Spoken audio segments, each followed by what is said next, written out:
بسم الله الحمد لله والصلاة والسلام على خير خلق الله محمد بن عبد الله وعلى آله وأصحابه ومن والاه اللهم لا علم لنا إلا ما علمتنا إنك أنت العليم الحكيم وأعوذ بك اللهم أن أقول فيك ما ليس لي به علم فأضل وأضل أما بعد ذلك من ناحية ጥያቄዎች የመጀመሪያው አንድ ሰው መንገድ እየሄደ ዝናብ ልብሱን ቢያረሰው ወይም ድንገት ልብሱ ተነጅሶ አጥቦት የሶላት ሰዓት ቢደርስ እርጥቡን ለብሶ መስገድ ይቻላል የሚል ጥያቄ ነው። ዋናው ልብሱ ጠሃራ ንጹህ መሆኑ እንጂ ደረቅ መሆኑ ግዴታና የሶላት ሸርጥ አይደለም። ግዴታ የሚሆነው የሶላት መስፈርት የሚሆነው ሶላት የሚሰግዱበት ቦታና ሰውነት አካል የለበሱት ልብስ ንጹህ መሆኑ ብቻ ነው። እርጥብና ደረቅ መሆኑ ሶላቱ ላይ የሚያሳድረው ተጽዕኖ የለም። ቡኻሪና ሙስሊም ከአይሻ በዘገቡት ሐዲስ ነብዩ አለይሂ ሰላቱ ወሰላም መኒ ወይም የዘር ፈሳሽ የነካውን ልብሳቸውን አጥበው ወደ ሶላት ሲሄዱ እንደነበረ ወደ ሶላት ሲሄዱ ልብሳቸው ላይ እርጥበቱ በግልጽ ይታይ እንደነበረ እናታችን አይሻ ረዲየላሁ ዐንሃ ወዐነ ቢሃ ተናግረዋል። ስለዚህ እርጥብ መሆኑ ችግር የለም። ባይሆን እርጥበቱ በስቶ መስጂድ በሚሰገድበት ጊዜ የመስጂድን ምንጣፍ ማሽተትን ከአቧራዎች ጋር ተደማምሮ ምንጣፍ ማቁሸሽን የሚያስከትል ከሆነ እርጥብ በመሆኑ ሶላት ላይ ተጽዕኖ ያሳድራል በሚል ሳይሆን ከንጽህና አንፃር ቢደርቅ ወይም ደረቅ ያለ ልብስ ቢለበስ የተሻለ ነው ይባላል። ሌላኛው ጥያቄ የቀብልያ ሱና ሶላት ከኢቃም በፊት ነው መሰገድ ያለበት ያብራሩልኝ የሚል ጥያቄ ነው። መስጂድ የሚሰግድ ሰው ከሆነ አዎ ከኢቃም በኋላ ኢቃም የተባለለት ፈርዱ ሶላት እንጂ ሌላ ሶላት መስገድ ስለማይቻል ከኢቃም በፊት መጠናቀቅ አለበት። ቀብልያ ጀማዓ ግዴታ የማይሆንበት ቤት የሚሰግድ ሰው ዑድር ያለው ሰው ከሆነ መስጂድ ኢቃም ከተባለ በኋላም ቢሆን የራሱን ፈርድ ከመስገዱ በፊት ቀብልያውን ሰግዶ ከዛ ፈርድ ይሰገዳል። ቀብልያ የተባለው ከሶላት በፊት የሚሰገድ ስለሆነ ነው። ከሶላት በፊት የሚባለው ለፈርዱ ሶላት ኢቃም እስኪባል ድረስ ያለው ጊዜ ነው። ከአዳን እስከ ኢቃም ወቅቱ ከገባበት ሰዓት አንስቶ እስከ ኢቃም ድረስ ያለው ኢቃም ከተባለ ፈርድ እንጂ ሌላ ሶላት የለም ተብሏል። ሱና ሶላት መጀመር አይቻልም። ምናልባት ጀምሮ ወደ ሁለተኛው ረካ የተሸጋገረ ሰው የቀረውን አንድ ረካ ወይም ከፊል የረካውን ክፍሎች ፈጥኖ ሰግዶ ወደ ፈርዱ ሊገባ ይገባዋል። ገና ሱናን የጀመረ ጀምሮም ቢሆን ትንሽ የገፋ አንደኛውን ረካ አጠናቆ ወደ ሁለተኛው ረካ ያልተነሳ ኢቃም ሲባል የጀመረውን ሁሉ አቋርጦ ወደ ፈርዱ መሄድ አለበት። ስለዚህ በመሰረቱ ቀብልያ የሚሰገደው ከፈርዱ ሶላት ኢቃሙ በፊት ነው። እስከ ኢቃሙ ማለቅ አለበት። በቋሚነት ቀብልያ የሚሰግድ ሰው በሆነ አጋጣሚ ቀብልያን ሳይሰግድ ኢቃም ቢልበት ፈርዱን ሰግዶ ከዛ በኋላ ቀዷ ቢያወጣ ችግር የለውም። በሁለት መስፈርት፣ አንደኛ በቋሚነት ሱናዎችን ቀብልያ ባዕድያዎችን የሚሰግድ ሰው ከሆነ ደስ ሲለው የሚሰግድ ደስ ሳይለው የሚተው ሳይሆን በቋሚነት ቀብልያን የሚሰግድ ሰው ከሆነ፣ ሁለተኛ በበቂ ምክንያት ከሆነ ቀብልያው ወቅቱ ያለፈበት ከሶላት በፊት ከኢቃም በፊት መስገድ ያልቻለው ፈርዱን ከሰገደ በኋላ ከባዕድያው ጋር አብሮ መስገድ ይችላል። ሌላኛው ጥያቄ አባቴ ከሞተ ሳምንት ሆነው ነገር ግን የባለፈው ዓመት ረመዳን ቀዷ አለበት። በዚህም ዓመት አልጾመም። ያንን ሳያወጣ ሌላ ረመዳን ገባ። ስለሚያመው ዘገየ። ቀዷውን ለማውጣት ጾም ብቻ ነው መጾም ያለብን ወይስ ሌላ ከፋራ አለው የሚል ጥያቄ ነው።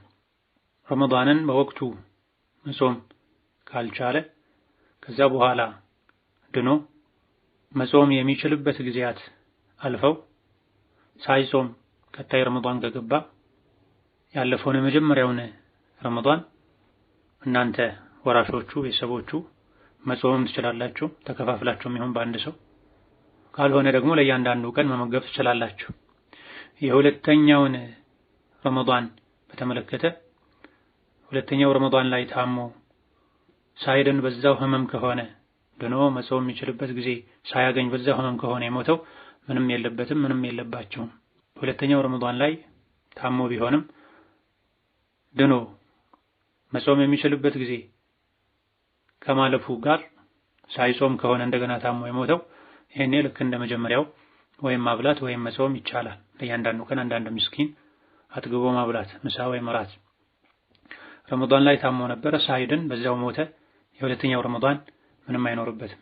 ከዛ በፊትም የነበረው ረመዳን ላይ ታሞ አመቱን ሙሉ ታሞ ቆይቶ ሁለተኛው ረመዳን ላይ ታሞ ቆይቶ ከዛ ሞተ። ምንም መሃል ላይ ድኖ መጾም የሚችልበት ጊዜ እረፍት ካልነበረው በጊዜው እንዳልወጀበበት ሁሉ መጾም የሁለቱም አመት ምንም የለበትም ይባላል። ነገር ግን በሽታው ቋሚ ሆኖ ከእንግዲህ መጾም አይችልም ለእያንዳንዱ ቀን ማብላት አለበት የሚባልበት አይነት ህመም ከነበረ እኔ መጾም ባይችልም ለእያንዳንዱ ቀን ከመጾም ወደ ማብላት ስለተሸጋገረ ለሁሉም ያልጾማቸው ቀናቶች፣ ወራቶች ወይም አመቶች ምስኪን ማብላት ግዴታ ይሆናል። በመሰረቱ ቋሚ የሚባል መጾምን ይከለክላል እንዳይጾም ያደርጋል የሚባል በሽታ ሳይሆን ግዛዊ ህመም አሞት ከነበረ ከረመዳን በኋላ ድኖ ቀዷ ማውጣት የሚችልበት ጊዜ በጤና ሆኖ ካሳለፈ ቀዷ ማውጣት እናንተ ወይም መመገብ ወይም መጾም ትችላላችሁ። ምንም ሳይድን በተከታታይ ከሆነ ረመዳኖች ገብተው የወጡት ህመም ላይ ሆኖ በዛው ከሆነ የሞተው መጾም አይችልበትም ጊዜ ሳያገኝ ምንም የለበትም። ሌላኛው ጥያቄ ወንድሜ አክሲዮን ገዝቶ ነበረ ሌላም መኖሪያ ቤት አለው ግን አክሲዮኑን ሲገዛ ኢትዮጵያ ሲሄድ ስራ መስራበት ነው ብሎ ነው የገዛው ዘካ ይወጅብበታል? ጀዛኩሙላህ ኸይረን የሚል ጥያቄ።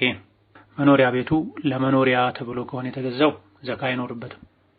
አትርፎ ለመሸጥ ተብሎ ከሆነ የተገዛው መኖሪያ ቤቱም በያዘው ገንዘብ በየዓመቱ ገምቶ ዘካ ማውጣት ግዴታ ይሆናል ቢሸጥ ሊያወጣው ከሚችለው ገንዘብ። አክሲዮኑን በተመለከተ አክሲዮኑ ሊሸጥ ታስቦ የተገዛ ከሆነ ከአክሲዮኑ ድርሻ በየጊዜው ዘካ ማውጣት ግዴታ ይሆንበታል በየዓመቱ። የአክሲዮኑ አባላት በሙሉ ሙስሊሞች ሆነው ዘካ የሚያወጡ ሆነው በጋራ ካወጡ መልካም። ከሁሉም ድርሻ ዘካ አውጥተው ትርፍ የሚከፋፈሉ ከሆነ ከዛ ውስጥ የሚያወጣም ማያወጣም ካለ ከድርሻው ዘካ ማውጣት ይወጅብበታል። የሚሸጥ ሳይሆን ሊሰራበት ተብሎ የታቀደ ከሆነ ደግሞ አክሲዮኑ ሰርቶ ካስገኘው ካስገባው ገቢ ከገንዘቡ ኒሳብ ከደረሰ የሱ ብቻ የሚሆን ሌላ ተቀማጭ ገንዘብ ካለ ተደማምሮ ዘካ ማውጣት ዋጅብ የሚሆንበት የገንዘብ መጠን ከደረሰ ዘካ ማውጣቱ ግዴታ ይሆናል። ሌላኛው ጥያቄ ህፃን እያለሁኝ ያደግኩት አያቴ ጋር ነበረ። እናትና አባቴ ተለያይተው ሁለቱም አግብተዋል።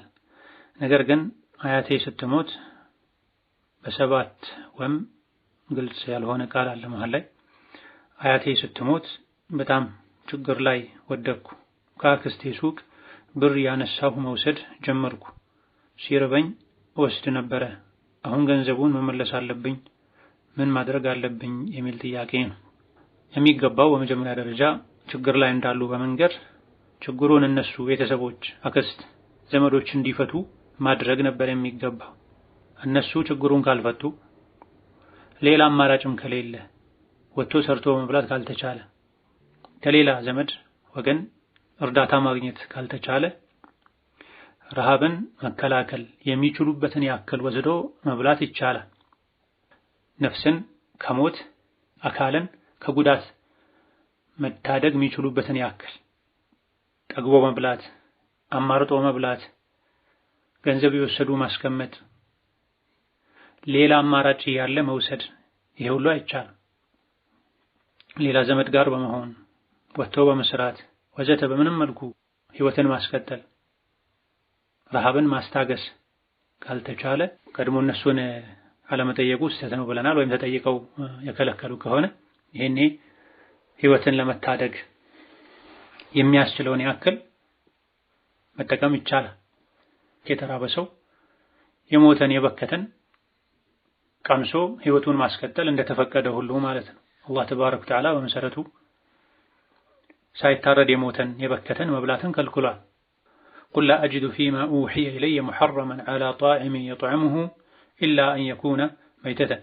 ሳይታረድ የሞተ አሊያ ደግሞ የሸሪዓውን መስፈርት ባልጠበቀ መልኩ የታረደን መብላት ክልክል ነው፣ ሐራም። ነገር ግን አንድ ሰው የሚበላውን አጥቶ የሚጠጣውን የሚቀምሰውን አጥቶ በረሃብ ምክንያት የሚሞት አካላቱ የሚጎዱ አደጋ ላይ የሚወድቅ ከሆነ ረሃቡን ማስታገስ የሚችልበትን ያክል መቅመስ ይችላል። እንደዚሁ ደግሞ ገብቶ መውጣትን አላህ ተባረከ ወተዓላ የፈቀደበት ሁኔታ አለ።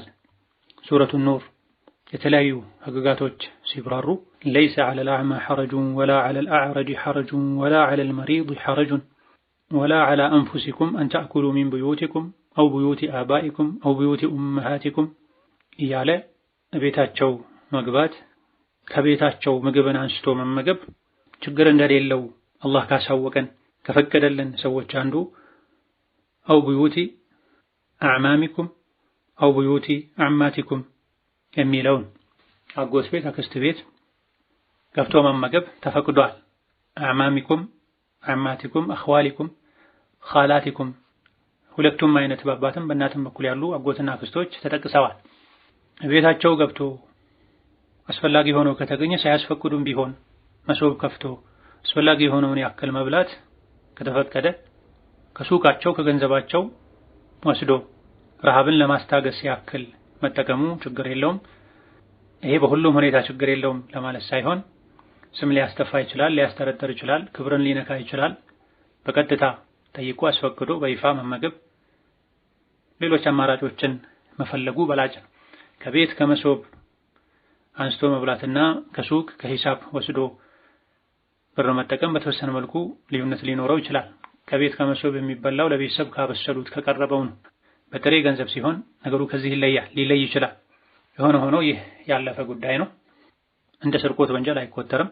ምክንያቱም ሱፊያን ተውሪን ጨምሮ በርካታ ቀደምት ሊቃውንት የፊቅህ ሊቃውንት ከዘመድ ዕቃን ያነሳ ሰው ድርጊቱ ቀጥተኛ ስርቆት እንደማይባል ገልጸዋል። የዘመዴ ነው የኔ ነው እንደራሴ ነው የሚል ሹብሃ ግምት ስለሚኖር ይህ እንዳለ ሆኖ ሰዎች የሚግባቡ የሚረዱ አይነት ሰዎች ከሆኑ ድሮ በልጅነት ጊዜ እንዲህ ነገር ገጥሞኝ የአክስቴ የእናቴ የእህቴ ንብረት ነው በማለት ተጠቅሜያለሁኝ፣ ስህተት ከሆነ ቅር የሚላችሁ ከሆነ አፍ በሉኝ ማለትና የውስጥን ቅሬታ ማስወገድም ይቻላል። ለነሱ በሀዲያ መልኩ የሆነ ነገር ሰጥቶ ህሊናን ማሳረፍም ይቻላል። ሌላኛው ጥያቄ እህቴ ባለፈው ዓመት ሰው ቤት ነበረች። አሰሪዋ ስላልፈቀደችላት ቀዷዋን ሳታወጣ ሌላ ረመዷን ገባባት። ከፋራዋ ምንድነው የሚል ጥያቄ ነው። አሰሪ ዋጅብ የሆነን ዒባዳ መከልከል አይችልም። የቀዷ ጊዜ ምንም እንኳን ረጅም ቢሆን ሰፊ ቢሆን ሻዕባን ከገባ ቀዷ ያለበት ሰው ፈጥኖ ቀዷውን ማውጣት አለበት። ለረመዷን የቀረው ከቀዷ በቀሩ ቀኖች ልክ ከሆነ ይሄን ያከታትሎ ፈጥኖ መጾሙ ዋጅብ ግዴታ ይሆናል። አማራጭ የሌለው ጉዳይ ይሆናል። እየቀረበ ከመጣ ረጀብ ሻዕባን ከደረሰ ኋላ ላይ ከመጨናነቅ የሚገጥመው ስለማይታወቅ ይሄኔ ፈጥኖ ቀዷ ማውጣቱ ተገቢ ይሆናል። አሰሪም ይሁን ወላጆችም ይሁኑ ጊዜው ከጠበበ በኋላ ባልም ቢሆን ለሚስቱ ቀዷ አታውጪ ብሎ መከልከል አይችልም።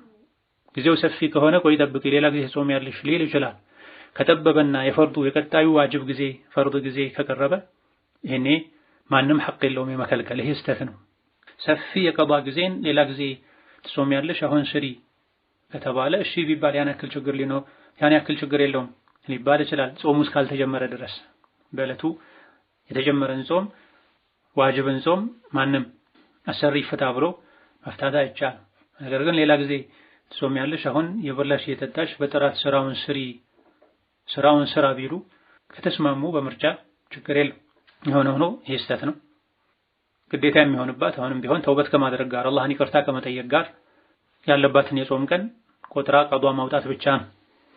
ከፋራስ ግዴታ ይሆናል ወይ? የተወሰኑ ሊቃውንት ታው ግዴታ ይሆናል ያሉበት ሁኔታ አለ። አቅሙ የቻለ ሰው እንደ ሰደቃም ጭምር አስቦና ነይቶ ከእያንዳንዱ የቀዷ ቀን ጋር ከመጾሙ በተጨማሪ አንዳንድ ምስኪን ቢያበላ መልካም ሰደቃ ነው፣ አጅር ነው። ከጾም በተጨማሪ ከፋራም ማውጣት ግዴታ ነው ለማለት የሚያስችል በቂ ማስረጃ የለም። ሌላኛው ጥያቄ ዩቲዩብ ላይ የምግብ ቪዲዮ እሰራለሁ። ድምጼን ማውጣት ሐራም ነው ብዬ ስላሰብኩ በጽሁፍ ነው ቪዲዮ የምለቀው፣ ግን በድምጽ ሆኖ የኔን ሳይሆን ቮይስ ቼንጀር ተጠቅሜ መልቀቅ እችላለሁ? ጀዛኩሙላህ ኸይር የሚል ጥያቄ ነው። በጽሁፍ ብቻ ከተቻለ በጽሁፍ መቀጠሉ በላጭና የተሻለ ነው። ድምጹ ቢቀየርም የሴት ድምጽ መሆኑ በተወሰነ መልኩ ማስተዋወቁ ስለማይቀር በጽሁፍ ማይቻል ከሆነ ከዚህ የተሻለ ሌላ ስራ ከሌለ የገቢ ምንጭ ይሄ ከሆነ ሌላ ጎንዮሽ ጉዳት ከሌሉት በዲን የተከለከለ ነገር ውስጥ ማያስገባ ከሆነ ከሸሪዓ አንፃር ጥያቄ የሚፈጥረው የድምፁ ጉዳይ ብቻ ከሆነ ቀጥተኛ የሚፈትን የሴት ድምፅ እስካልሆነ ድረስ ድምፁ ከተቀየረ አስፈላጊ መረጃዎችን ለማስተላለፍ ድምፅ ቢጠቀሙ ችግር አይኖርም። የሚወገዘው ሴት ልጅ በተፈጥሯዊ ድምጿ የተለሳለሰች የሳቀች የቀለደች ድምጿን ሜዳ ላይ ሚዲያና አደባባይ ላይ መልቀቁን ከሐያም ጋር የሚጣረሰው ወላ ተኽضዕነ ቢልቀውሊ ፈየጥመዐ አለዚ ፊ ቀውሊሂ መረድ ወቁልነ ቀውለን መዕሩፋ ከሚለው አንቀጽም ጋር ሊጋጭ የሚችለው ልክ በሆነ መልኩ ድምፅን መጠቀሙ ነው። በተለይ አስፈላጊ ሳይሆን በተለይ መቅለስለስ መሳቅ ካለበት የተፈጥሮ የድምፅ ውበትና ማራኪነት ካለበት በዚህ የነገዱ ይሄን የተጠቀሙ ምናልባትም ሆን ብሎ ድምፅን እያለሳለሱ በድምፅ ለመማረክ የሞከሩ ስራ በመስራት የሚገኝ ገንዘብ ንጹህና ሐላልም አይሆንም። ሁለት ነገሮችን የሚቀላቅሉ ሰዎች አሉ። ሴት ልጅ ወንድን ማናገር ትችላለች፣ ለሐጃዋ ለጉዳዩዋ ገበያ ስትወጣ ሐኪም ቤት ስትሄድ ወንድ ታናገር የለም ወይ ምን ችግር አለው ሚዲያ ላይ ወጣ ብትናገር የሚሉ ሰዎች አሉ። ገበያ ስትሄድ ሐኪም ቤት ስትሄድ የምታናገረው ለሐጃ ነው፣ ተገዳ ነው፣ ፊት ለፊቱ ያለን ሰው ብቻ ነው። ይሄን ተገዳ ውስን ቦታ ላይ ከግለሰብ ጋር ከውስን ሰዎች ጋር የምታደርገውን ትኩረቷ ጉዳዩዋ ላይ ሆኖ የምትናገረውን ንግግር ልቅ የሆነ አደባባይ ላይ ሚዲያ ላይ ስንት አይነት ሰው የሚያየው ስንት አይነት ሰው የሚገኝበት መገናኛ መንገድ ላይ መልቀቅ አውቃም ይሁን ሳታውቅ ከምታነሳው ርዕስ ጋር ድምጿ ከፍ ዝቅ እያለ በሳቅ የታጀበ ድምጿን ለአጅነቢ ማሰማት ሁለቱ የተራራቁና የተለያዩ ናቸው። ሌላኛው ጥያቄ ለሞተ ሰው ሰደቃ ተብሎ ቤት ተሰብስበው ወይም መስጂድ ተልኮ ይበላሉ። እነሱም ቁርአን ቀርተው ተዋቡ ለሟቹ ይሁን እያሉ አንዱ ዱዓ ያደርጋል፣ ሌሎቹ እየተቀበሉ ይላሉ። ይህ እንዴት ይታያል የሚል ጥያቄ ነው። በመሰረቱ በጥቅሉ ሟች በህይወት ያሉ ሰዎች የሚያደርጉለት ሰደቃ ዱዓ እስትግፋር እንደሚጠቅመው በሐዲስ ተነግሯል። ነገር ግን አፈጻጸሙ ቢድዓ ካለበት ስራው ተመላሽ ይሆናል። ለሞተ ሰው ብሎ ገንዘብ ሰጥቶ መስጂድ ማሰራት፣ ገንዘብ ሰጥቶ የተራበን ሰው እንዲበላ ማድረግ፣ ጠቃሚ የሆኑ ነገሮችን ቁርአንና እስላማዊ መጽሐፍ ተገዝቶ መስጂድ ማስቀመጥ፣ እስላማዊ ላይብረሪ ላይ ማስቀመጥ ወዘተ መሰል ኸይር ስራዎችን መስራት በአላህ ፈቃድ ለሟቾች ይጠቅማል፣ ይደርሳል ለተነየተለት አካል። ነገር ግን ሰደቃ መብላቱን ከሌላ በነቢዩ አለይሂ ሰላቱ ወሰላም ተግባርም ይሁን ቃል ካልተደገፈ ነገር ጋር ካያያዙት ይሄኔ መን አሕደተ ፊ አምሪና ሃዛ ማ ለይሰ ሚንሁ ፈሁወ ረዱን በሚለው ሐዲስ መሰረት ስራው ተቀባይነት ያጣል። ለሞተ ሰው ሰደቃ ሲደረግ አብሮ ቁርአን ማስቀራት ያውም በጀማዓ በጋራ ከነቢዩም ይሁን ከሱሐቦች ከደጋ ቀደምቶች አልተገኘም። ቁርአን ለሞተ ሰው ይቀራል አይቀራም በፊቅህ ሊቃውንት መካከል ኺላፍ ያለበት ጉዳይ ነው። ኢማሙ ሻፊዒ ወአን ለይሰ ሊልኢንሳኒ ኢላ ማ ሰዓ የሚለውን ይዘው ለሞተ ሰው ቁርአን መቅራት አይጠቅመውም፣ አይደርስለትም። ሰው በህይወት ያለ ነው ቁርአንን ቀርቶ አምኖበት ተግብሮት ሊሄድ የወረደው የሚጠቅመውም ይህ ነው እንጂ ከሞተ በኋላ ሰዎች ቢቀሩለት ወደሱ አይደርስም፣ አይጠቅመውም ያሉበት ሁኔታ አለ። ሌሎች ሊቃውንት ሰደቃ፣ ዱዓ፣ ኢስቲግፋር እንደሚደርሰው አንድ ሰው ቁርአን ቀርቶ ለሞተ ሰው አጅሩ እንዲደርስ ቢያደርግ ቢነይት ለሱ ብሎ ነይቶ አጅሩ ለሱ እንዲሆን ብሎ ነይቶ ቢቀራ ይደርሳል ያሉበት ሁኔታ አለ። በዚሁ እንኳን ቢካሄድ አፈጻጸሙ በጀማዓ በጋራ ምግብ ተደግሶ በልተው እንዲቀሩ ቀርተው እንዲበሉ ተደርጎ ከሆነ የቀሩበትን ተዋብ እዚሁ በልተውበታል። ይደርሳል እንኳን ቢባል ሁሉም በራሱ በግሉ ቢድዓ ሳይጨመርበት ቀርቶ የዚህን ሱራ የዚህን ختም አሁን ያختምኩትን አጅሩን ለገሌ እንዲሆን ብሎ በውስጡ ነይቶ ቢቀራ ነው ይደርሳል ያሉ ሊቃውንትም እንጂ ተሰብስቦ በጋራ ቀርቶ መብላት ወይም በልቶ መቅረት የቀሩበትን እዛው አጅሩን ወሰዱት ማለት ነው። አንዳንድ ቦታ ላይ የሚያበሉት መቅራት የሚችልን ሰው ነው። ቁርአኑን ከየገለጡ እስቲ ይቀራ ያሉ መቅራት ከቻለ ያስቀምጡታል፣ ይቀራል። ከቀራ በኋላ የምግብ አይነት ይቀርብለታል። እንደው የተራበ ሰው እንኳን በዚህ አጋጣሚ ልብላ ብሎ ቢገባ ቁርአን ገልጠው ፈተነውት መቅራት ካልቻለ ተነሱታ ይባላል። ባይባል እንኳን ለቀሩት የሚሰጠውና ላልቀሩት የሚሰጠው አንድ አይደለም። ለቀሩት ቅባት የበዛበት በዛ ያለ ወዘተ የቀረበ ለሌሎች ለደካሞች ባለመቅራታቸው ደረቅ ያለ ነገር አነስ ያለ ነገር የሚሰጥበት ሁኔታ ይኖራል። ሰዎች በድንገት በተገናኙበት ዱዓ ቢያደርጉ አንዱ አሚን ቢል አንዱ ዱዓ ቢያደርግ ሌሎች አሚን ቢሉ ችግር የለውም። ነገር ግን ቁርአን በተቀራ ቁጥር ለሞተ ሰው ቁርአን በተቀራ ቁጥር ተሰብስቦ ዱዓ ማድረጉ፣ ለሞተ ሰው ብሎ ተሰብስቦ ቁርአን መቅራቱ፣ ለሞተ ሰው ሰደቃ ሲደረግ አብሮ በዛው አብሮ ቁርአን መቅራቱ ፋቲሐም የሆነ ሌላን ሱራ ይሄ ማስረጃ የለውም። አዲስ የመጣ ነው። ቢድዓ የሆነ አዲስ የመጣ ነገር ደግሞ ተመላሽ ነው የሚሆነው። ስለዚህ ሰደቃው ከንቱ ልፋት እንዳይሆን በሱና መሰረት መፈጸም አለ። ምግብ አብስሎ ለተቸገሩ ሰዎች በቤታቸው እንዲደርስ ማድረግ፣ አሊያ ደግሞ በአካባቢ ያሉ ምስኪኖችን ሰብስቦ ምግብ አጥግቦ በልቶ ሂዱ ማለት። በግላቸው ዱዓ ያድርጉ፣ ጀዛኩሙላህ ኸይረን ይበሉ እንጂ በልታችሁ ዱዓ አድርጉ ተብሎ ታዘው በልታችሁ ቁሩና ትበላላችሁ ተብሎ ሲሆን አፈጻጸሙ ከሱና የራቀ ስለሚሆን የሰደቃውን አጅር ማስገኘቱ ቀርቶ በቢድዓ ዒባዳ ላይ አዲስ አፈጻጸም በመፍጠር ያስጠይቃል። ነቢዩ አለይሂ ሰላቱ ወሰላም እናቴ በድንገት ነው የሞተችው፣ ታማ ቢሆን ኖሮ በገንዘቧ መልካም ስራ እንዲሰራላት ትናዘዝ ትናገር ነበረ፣ እንደው እኔ ሰደቃ ባደርግላት ይጠቅማታል ወይ ብሎ ለጠየቃቸው ሰሐባ አዎ የሰደቃ ምርጥ ውሃ ማጠጣት ነው ብሏል። የሰው ልጅ ሲሞት ስራ ሁሉ ይቋረጣል። ዒልም አስተምሮ ሞቶ ካልሆነ በስተቀር ዱዓ የሚያደርግለት ልጅ ሷሊህ ልጅ ትቶ ሞቶ ካልሆነ በስተቀር አሊያ ደግሞ በቋሚነት አገልግሎት የሚሰጥ ሰደቃን ምድር ላይ አኑሮ ሄዶ ካልሆነ በስተቀር ብሏል። መሰል የሆኑ ነብዩ አለይሂ ሰላቱ ወሰላም ያመላከቱን የሰደቃ የአጅር አይነቶች አሉ። እነዚያን መጠቀም ቢድዓን አዲስ ፈጠራን መራቅ መጠንቀቅ ይገባል። ሌላኛው ጥያቄ አንድ ሰው ሚስቱ ወደ ውጪ ሄዳ 2 ዓመት ሰርታ ነይ ብሏት እምቢ ብትል እሱ አልፈቅድልሽም ከ2 ዓመት በላይ ቢላትና አልመጣም ትንሽ ልስራ ብትል ሐቁን እንዳጎደለች ይቆጠራል? ይሄ ጥያቄ መልስም ነው፣ ምንም ጥርጥር የለውም። ጥያቄም አያስፈልገውም። ነይ ካላት እሺ ብላ መምጣት አለባት። ሲጀምርም ውጪ መሄዷ ስተት ነው። ባሏ ሰርቶ ማብላት አለበት። ከሄዱም አብረው መሄድ አለባቸው። መሄድ ካለበትም እሱ መሄድ አለበት። ሀገሩ ላይ ከጎኗ ሆኖ ማገዝ ካለባት ከጎኑ ሆና አግዛው ሕይወታቸውን ለማሻሻል ሊሞክሩ ይገባል እንጂ ትክክለኛ ወንድ ሴት ልጁን ውጪ ሀገር ልኮ እሱ ሀገሩ ላይ ቁጭ አይልም። ሴት ልጅ ውጪ ስትወጣ ውጪ ውላ ስታደር ብዙ አይነት ፈተናዎች ሊገጥሟት ይችላሉ። ውስጡ ላይ ቅናት ያለው ውስጡ ላይ ዲን ያለው ወንድ በምርጫው በፍላጎቱ ሴት ልጅን ውጪ ሀገር ሰዶ 2 ዓመት 4 ዓመት 3 ዓመት ሰርተሽ ነይ አይልም። ትክክል አይደለም። ይሄ መቅረት ያለበት አጉል ጎጂ ባህል ነው። ወንድ ነው ወጥቶ ለፍቶ ደክሞ ሚስቱን ልጆቹን ማስተዳደር ያለበት። ብዙ ወንዶች በዘመናችን እነሱ የዞሩ የዋሉ በሴት ይቀለባሉ። ጋብቻን ፈልገው ሳይሆን ገንዘቧን ፈልገው የሚያገቡ አግብተው ውጭ የሚሰዱ ውጭ ያለችን ሴት አግብተው ሀገር ላይ እንደፈለጉ ገንዘቧን የሚያባክኑ ስትመጣ ባዶ እጃቸውን የሚቀበሏት ድጋሚ ሌላ ሀገር እንድትሄድ የሚያስገድዷት ብዙ አይነት ወንድነት የሚጎድላቸው ወንድ የሚባሉ ፍጡሮች አሉ።